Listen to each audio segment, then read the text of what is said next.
Lord's के ऐतिहासिक मैदान पर एशेज की जंग अपने चरम पर है, जहां पैट कमिंस और नेथन लायन की अगुवाई में ऑस्ट्रेलियाई गेंदबाजों ने इंग्लैंड को ऐसी गिरफ्त में कस लिया है कि चौथे दिन का खेल खत्म होते होते मेजबान टीम पर हार की काली छाया साफ नजर आने लगी है।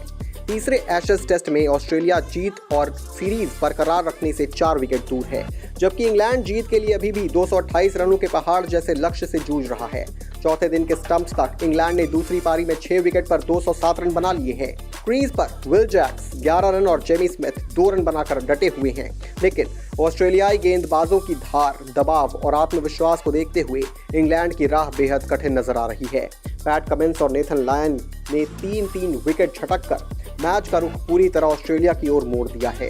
इससे पहले दिन की कहानी की नींव ऑस्ट्रेलियाई बल्लेबाजों ने रखी। चौथे दिन की शुरुआत ऑस्ट्रेलिया ने अपनी दूसरी पारी में 4 विकेट पर 271 रन से की। ट्रेविस हेड और एलेक्स कैरी क्रीज पर मौजूद थे और दोनों ने इंग्लैंड के गेंदबाजों के हौसले तोड़ने का मन बना लिया था। हेड आक्रामक अंदाज में खेल रहे थे, जबकि कैरी संयम और सधे हुए स्ट्रोक से उनका भरपूर साथ दे रहे थे। दोनों के बीच 5वें विकेट के लिए 162 रनों की शानदार साझेदारी हुई, जिसने ऑस्ट्रेलिया की बढ़त को 300 रन के पार पहुंचा दिया और इंग्लैंड की उम्मीदों पर गहरा आघात किया। ट्रेविस हेड ने अपनी पारी को यादगार बना दिया। उन्होंने इंग्लैंड के गेंदबाजों की एक नहीं चलने दी।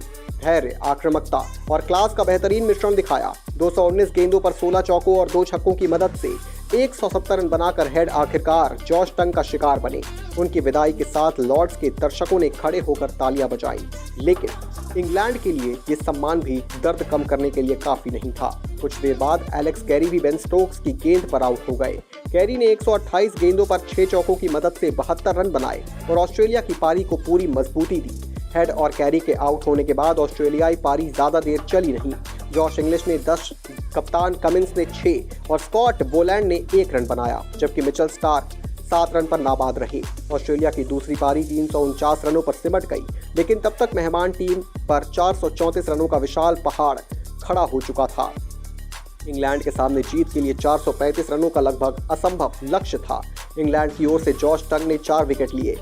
ब्राइडन कार्स को 3 सफलता मिली, जबकि जोफ्रा आर्चर, विल जैक्स और स्टोक्स को 1-1 विकेट मिला। लक्ष्य का पीछा करने उतरी इंग्लैंड की शुरुआत ही डगमगाती हुई रही। कप्तान पैट कमिंस ने नई गेंद से इंग्लैंड के इरादे पर पानी फेर दिया। सलामी बल्लेबाज बेन डकेट महज 4 रन बनाकर लेबुशेन को कैच थमा बैठे।